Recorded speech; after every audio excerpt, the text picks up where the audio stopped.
สบายดีพี่น้องกับทักทายสบายดีสวัสดี FC ทุกคนเนาะยินดีต้อนรับเข้าสู่ช่องน้องอันนี้ดี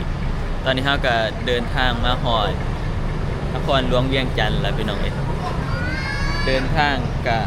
พอดีฮอดนี่7:00 นเนาะ7:27กำลังฮอดพี่น้องอันนี้รถที่เฮานั่งมาเนาะติดประสงค์ยอดนิยมพอดีมาหอดกับเสาพอดีนะเดี๋ยวเฮาสิอันหาหมู่อาก้อยเนาะเรียกรถเพราะว่าสิไปอันนั้นก่อนพี่น้องสิไปหาหมู่อาก้อยก่อนเดี๋ยวน้อยๆจังสิไปเอาที่หลังหั่นนะประมาณนี่ก็7:00 น 18:00 นแหละ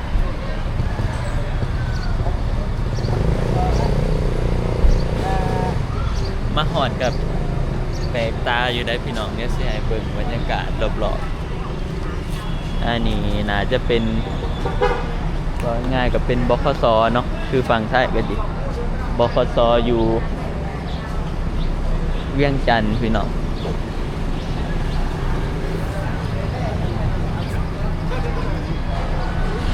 ก้อยยังไปอันนั้นอยู่รถก็คือจังบ่หลายเนาะพี่น้องน่าจะเฮาฮอดทุกขายหมู่มั้งหรือว่าฮอดไหวบ่น่าจะสุดท้ายแล้วเพราะว่ารถเพิ่นขับบ่ได้ไหวนะนี่แหละพี่น้องรถคันที่เฮานั่งเนาะรู้สึกว่าโอเคอยู่เนาะจ้าเดี๋ยวเฮากับสิทามัวก้อยรถมาหับกันเนาะพี่น้องนั่งทาอยู่นี่แหละถ้าก้อยยังไปเข้าห้องน้ำ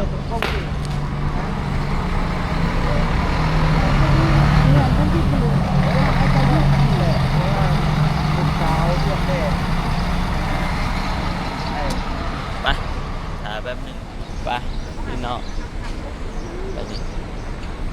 น่ะใหญ่บ้านเขาบ่ได้ไกลไปได้นะไปดอยถึงดีดูบ่ถึงเพื่อนนี่น้อยสิมาหอดมันสิมาหรอบ่จอดหรอบ่ออกมาแล้วพอยังสิต้องไปบ่มีอันนั้นเสื้อผ้าใส่เด้ก็สิไปซักเสื้อผ้าไปซักเสื้อผ้าก่อนไปนี่อาสิแยกทางกับอาก้อยได้บ่นี่ก็จักบัตรยังนะนี่น้อยอยู่นะน้อยอยู่บัตรยังนะ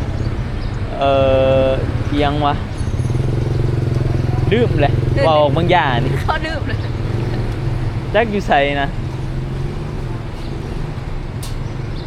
เดี๋ยวคันสิไปกันจังไปไม่รอบนึงสักเดี๋ยวเขาสิไปหาอยู่ดอกคันว่านี่ก็ไปอีกที่นึงเดี๋ยวสิย่างไปหารถแล้วเขาบ่เขามานี่แม่นตะบ่พี่เราว่าออกทางนี้ก็ได้ทางไหนล่ะบ่นี่ย่างตรงทางมันเป็นทะลุแม่มันทะลุบ่ต้องย่างตามทางก็ได้เฮาบ่ได้อันนั้นไปกับอาก้อย3พี่น้องมันอาจจะสิไกลออกไปอีกจังน้อยก็เลยหาน้อยๆอยู่นี่แหละเดี๋ยวมาเอา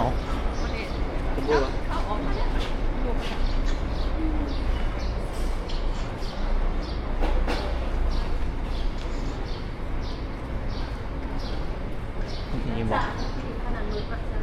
โอ้นี่เด้บอลสื่อตัวเขาเจ้าขายปีนี่เด้พี่น้องบอลคายปีว่ะไปข้างล่างเด้แม่นนี่ทั้งหนารถสีอย่างกับเราสีส้มว่ะเอามือรถสีส้ม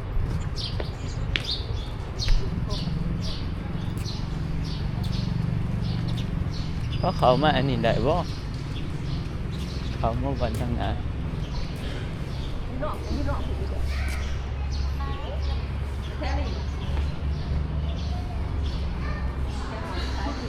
โอ้อันนี้บอลคายปีเนาะเฮาก็หาก็ว่ามันเข้าคล้ายปีบอลนี่เด้อคิดว่ามันเป็นแต่อันนั้นบอลเบื้องโอ้คือละฮะเพราะว่านั่นไซเบอร์ต่างประเทศเป็นบ่ทุกห่างบ่ได้บ่แม่นติคนละคนดิซะคนละคนดิซะเอิ้นรถคือกันแต่บ่มีคนเอิ้นให้นี่บ่ทันเห็น260นะเขารอรถแบบ ป้ายอีหยังก็ป้าย406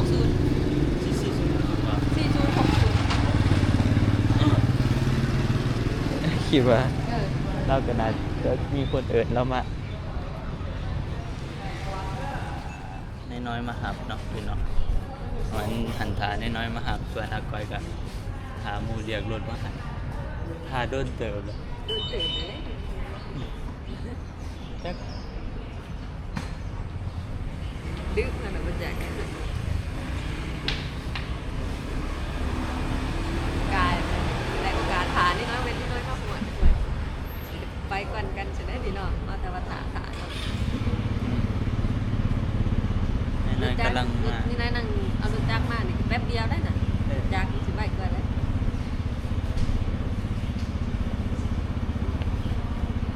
พี่ดาแท็กซี่ที่อะไร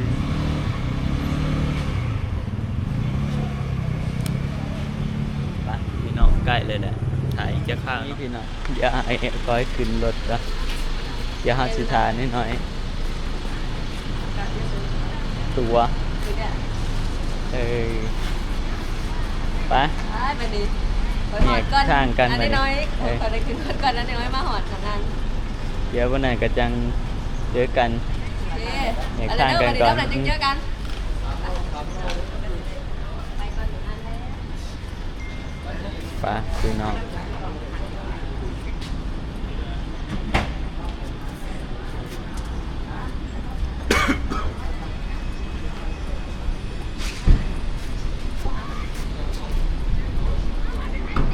อะไรเด้อเดี๋ยวเจอกัน โอเคไปเดี๋ยวเขาสินั่งทานน้อยๆนั่งทานน้อยๆมาพี่น้องเลยท่านเลยโทรถามบาหอดใส่เลยเนาะอาจจะมาแล้วมั้งแล้วเขาถ่ายอีกข้าวหนึ่งพี่น้องน้อยๆมาหอดแล้วพี่น้องเอ้ยไกลเติบเลยเนาะ ไว้ดีสาว3 กิโล ว่า นั่น ไปเดี๋ยวคอยครับครับเอง เดี๋ยวคอยครับเองตอนมื้อ ครับบ่ เออเดี๋ยวนั่งเดี๋ยวคอยจะครับใหม่เออคือว่าแล้วจะบอกทางหูอยู่ดอก ครับได้บ่ โอ้คนอันนั้น มันลายเลย ลายจะบอกว่าคือปากเซ่ถ้าบอก คือเลย บ่คือเออการบ่คือกับอันนี้ได้เลยคิดว่ามันก็สิคือปากเซ่โอเคทงอาศัยทางหน้า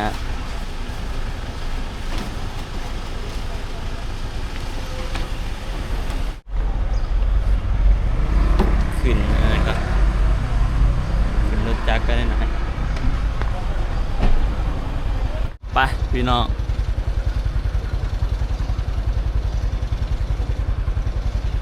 น่าจะไกลและสาวสารว่าก็คิดว่าบอนคิวรถมันสิอยู่ในเมืองนี่มันอยู่นอกเลยบนนี้ ตัวบ่เทิงกับหนอกบ่มันจักคิวรถอยู่ใส่อีกมันสิอยู่กัน มีแหล้ว แต่มาแต่ละเทื่อก็มานี่ ไม่ชุดสายเลยพาลงเลยแต่ว่าชุดสาย ได้เนาะ มันจะหนีแหละ มันกว้างเลยมัน ป่ะครั้งแรกได้นี่พี่น้องมาเวียงจันทน์ มาครั้งแรกแล้วเนาะ ครั้งแรกเลย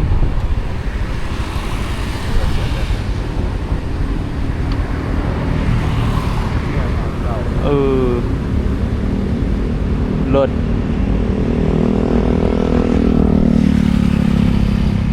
ร้ายกว่าหนึ่งเป็นทลายเผาเนาะร้ายกว่าปากเซ่เด้อ มันร้ายไปว่าทำในเมืองกรุงเทพหมดแล้วกว่าแม่อันทำ เออ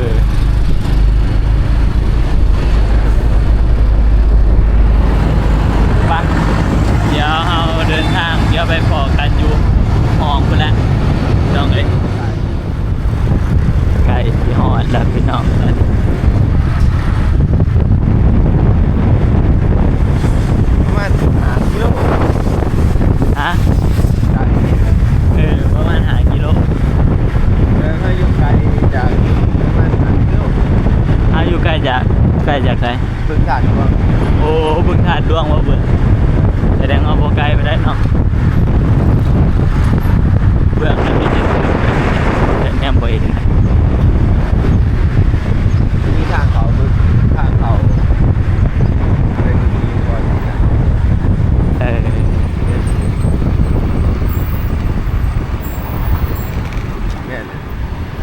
นี่เนาะทางเขาเนาะ แม่นบ่วะ แม่นนั่นแหละ แม่น โอ้ทางเบื่อน่ะมีแต่แบบแม่ก็ไปมันต่างโดยนอกจากบอล แบบเจะเลิศยวนจุดบอลเดียว แม่ก็ไปเป็นต่างโดยจากบอลนี่แสดงว่าเขาเห็นบอลน่ะดีอุ้ยรถกันหลายพี่น้องเลย ครับรถเนี่ย เออ ผมคือปาร์ตี้ไอ้ปาร์ตี้จนบ่ได้ย้ายไป ปากเซ่มันน้อยเดียวนะ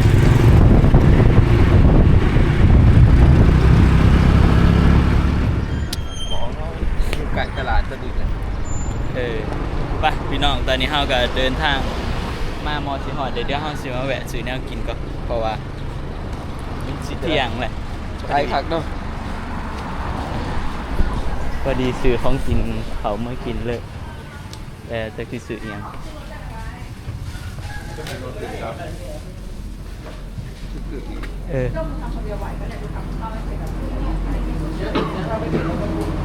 เอายิงตับก็ได้ ตามเนาะ อืม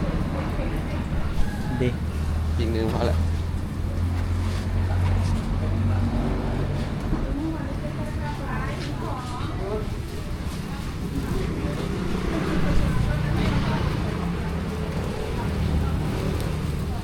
เอาเขาที่ผาพันไปเบิ่งอีกป่ะ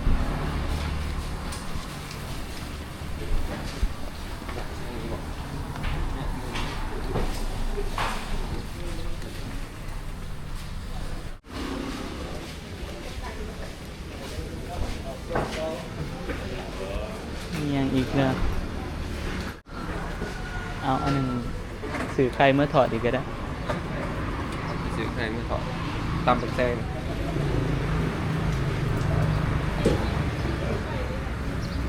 เอาบอลสม กูก็ว่าอะไรที่ผ่านมา เอ้ย เอาสามเนาะ ตามมัน สอง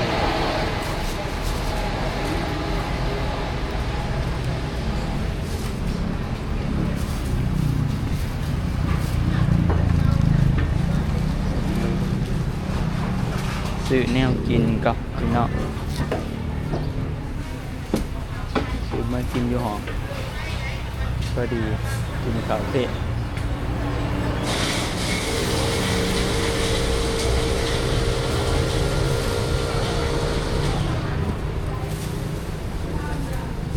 เอานี่ก็ได้เงินสดนี่ได้แล้ว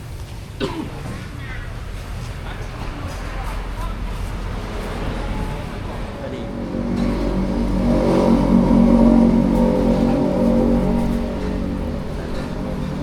ไป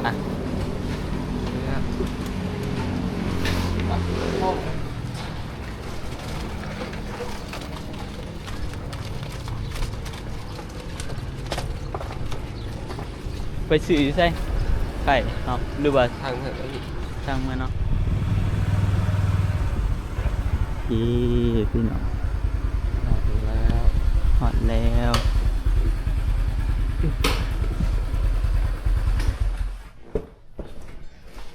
ปลาจิโต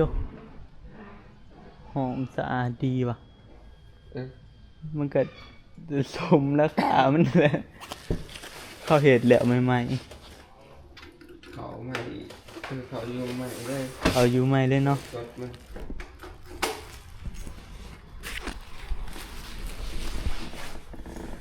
ที่จริงค่ะมันนักนะมันเปียกได้ ห ฮะ นักเนาะ เห็ดจะได้มันต้องมาเลยก็เลยโอ้มาต้องมาสักเอาอยู่ปีซะ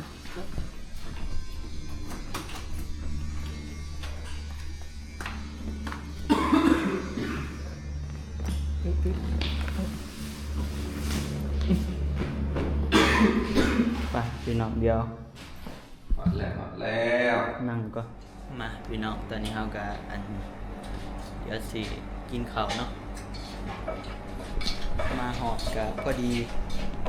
ตอนนี้กับ9 โมงแหละ9 โมง10 โมงก็พอดีเกือบเที่ยงป้าเพื่อสิหอดพี่น้องเลยเพราะว่าเดินทางมาแต่อันนั้นก็ใกล้เติบเนาะเดินทางมาตั้งแต่คิวรถนั่นก็20กว่ากิโลก็ไปกลับกับซ้ำปากเซ่น้อยๆไปกับซ่าเอามากกับซ่ากับ40เนาะซ้ำปากเซ่พี่น้องเลยตอนนี้เดี๋ยวเฮา กวางแห้ง ตำมักแตงกินข้าวก่อนกินข้าวเช้าเอาซื้อแนวกินมาไข่ครับวะ บ่ถอดหรอกบ่ถอดหรอก ก็ตำแห้งนี่จ้าตาม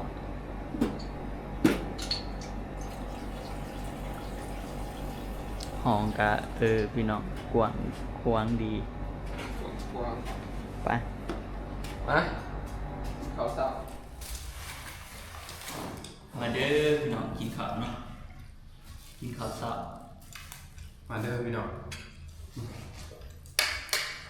เดินทางมาบ่ฮู้จะได้ว่ามันหอดไซบ่ฮู้เพราะว่าเดินทางกลางคืนนี่บ่ได้ นอนดับ คอยไปนอนมัน2 มื้อผม2-3 มื้อกันมันนอนเวลาแต่ตื่นมา ไป ตอน พัก เช้า มันดิ ถ้าบอกบ่เห็นมาทางเป็นจะได้ทางมันดีแน่บ่ตอนเธอขี่รถอันมา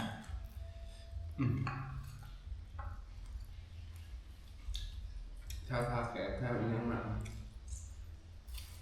เหิดใหม่เหมือนกัน อืม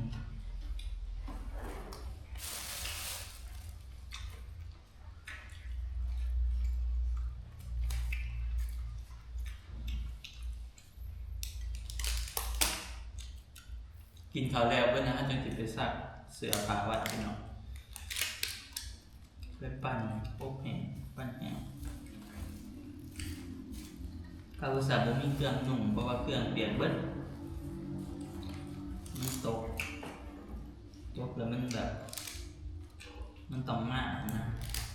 ก็เลย เปลือกหน้ามันซื่อๆหรอก เปลี่ยนน้ำที่คือ มันไม่เอาเปลือกนึง น้ำซีโดนแล้วเพราะมันน้ำเปื่อน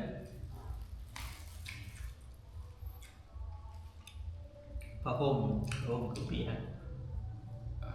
แต่ว่าเป็นผ้าซักแห้งแห้งก็คือแบบตากแป๊บเดียวเนาะ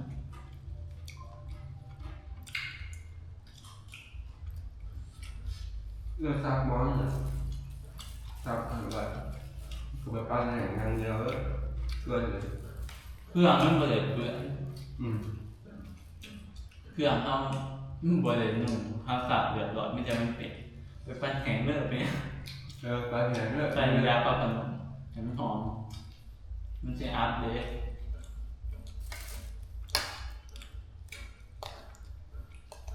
ใส่ยาปั๊บขนมปั้นแบบนี้มันปั่นแห้งซื่อๆเลยนะคือเอาไปเห็นมันแห้งซื่อๆประมาณ เป็นตัวอบแห้งเลย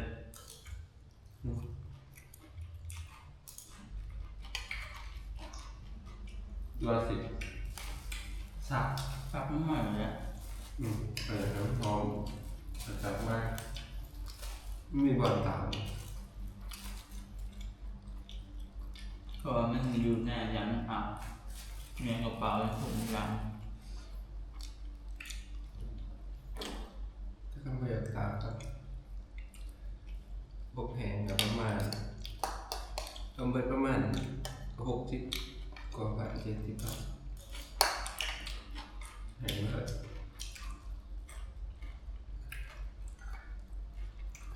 มันจะมีตู้อันนี้เนาะตู้ในห้อยเนาะจังบนย่างไปตู้เป็นธรรมดานะสักตู้ปั้น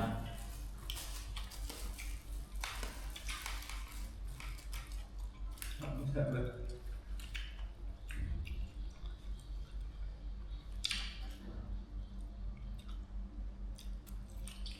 ไปพี่ พี่น้องเดี๋ยวเราไปกินเขาวกันจักสิไปใจดี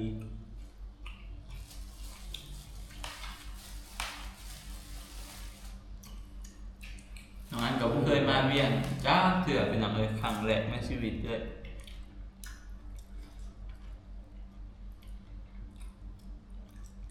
ครั้งแรกในชีวิตที่ได้มา เคยขึ้นมาเนาะ พอมาแล้วกันตอนลงจากรถคิดว่าแบบคนสิแบบร้ายบ่ในอันนั้นก็แบบปกติพอเขามาในเมืองเนี่ยรถกันแบบร้ายนะบ่อนนั้นคือวันใหญ่กว่าปากเซ่แบบร้ายเท่าเสือมันกวางเนาะ บวกเลย มันอาจจะบ่มีตึกสูงแต่ว่าแบบมันเป็นเมืองเป็นเรื่องคนกวางออกไปเลย ก็ถูกว่าทำกรุงเทพกว้างมากนะไกลมากครับ เนาะแต่อาจจะบ่จะเลิกเท่า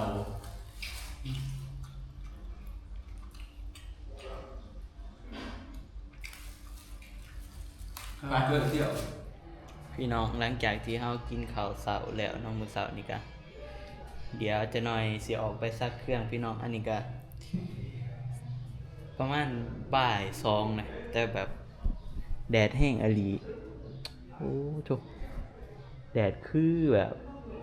ออกไปนี่ร้อนบู้เลยนะพี่น้องเพราะว่ามันแดดเนาะอันนี้ก็บ่าย2แล้วยังแดดอยู่เฮาก็เลยท่านได้ออกไปง่ายหั่นนะเดี๋ยวจะหน่อยเฮาสิออกไปซักเครื่องพี่น้อง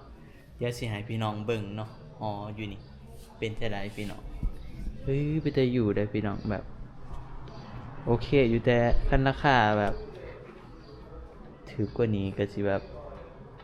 ก็สิโอเคกว่านี้อยู่พี่น้องแต่นี่ค่อนข้างจะแพงเนาะสำหรับแบบเฮาบ่ไ